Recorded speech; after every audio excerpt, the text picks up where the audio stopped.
আসসালামু আলাইকুম। আশা করি সবাই ভালো আছেন। কোনোদিন বড় খাসি লালন পালন করে নাই। এবার শখ করে এই খাসিটা আমি সামনে ২৭ সাল কোরবানিতে বিক্রি করব।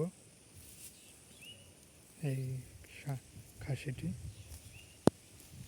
অনেক দিনের শখ, দেখি একটা বড় খাসি পালবো, দেখি কতটুকু হয়। আর ১ বছর দেখব। এই যে খাসিটা, শখ করে এই খাসিটা পালবো। আশা করি ভালোই হবে। দোয়া করবেন যেন। শখ করে এই খাসিটি লালন পালন করব আমি। এই যে কোনোদিনও বড় খাসি লালন পালন করি নাই, এবার করব।